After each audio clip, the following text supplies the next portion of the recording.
حضور فرمایا میں معراج تے گیا تے اے بلال میں اتھے تیرے قدماں دی آواز سنی ہے۔ یہ گل ہن سمجھن والی نے چھڑی، یہ ایک گل اوکھی بھئی ساریاں سوکھیاں۔ حضور فرمایا میں تیرے پیراں دی آواز سنی ہے۔ حضور فرمایا حدیث شریف وچ اے بلال میں تیرے قدماں دی آواز سنی ہے۔ وہ کیڑی آواز سنی ہے؟ حضور تا آسماناں تے گئے تے کنڈی رک گئی، بلال کینے چلدا بندہ ہے، ہر کوئی بے جان تھی گیا، بلال ہی ستا پہ آئی۔ حضور کیڑی آواز سنی ہے معراج دی رات؟ بلال دی۔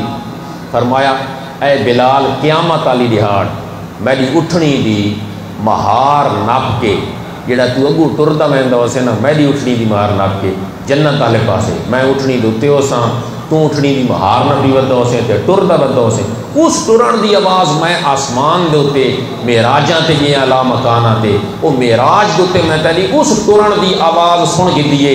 میں ہن اے پوچھدا بھئی اجا اٹھنی نہیں آئی، حضور چڑھے کوئی نہیں، قیامت برپا نہیں تھی، بلال اگو مہار نپی کوئی نہیں، بلال ٹرا کوئی نہیں، تے حضور کے فرمائے میں تیرے ٹرن دی آواز سبحان اللہ سبحان اللہ۔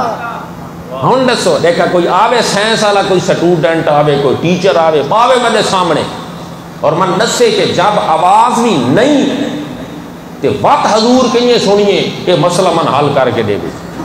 ایک امتی اس کو اور اس دا حال کوئی نہیں، امتی تے نبی دی سماعت دے درمیان 9 فرق لکھن، ایک فرق یہ بھی ہے کہ امتی دی سماعت، امتی کے کان آواز کے محتاج ہیں۔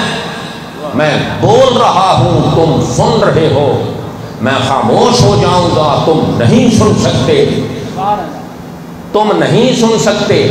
امتی کے کان آواز کے محتاج ہیں، نبی کے کان، رسول کے کان، پیغمبر کے کان، آمنہ کے لال کے کان، مطلب کے در یتیم کے کان آواز کے کوئی محتاج نہیں۔ بلال زمین پر ہے، سویا ہوا ہے، محو استراحت ہے، قیامت کا منظر برپا اور بپا نہیں ہوا۔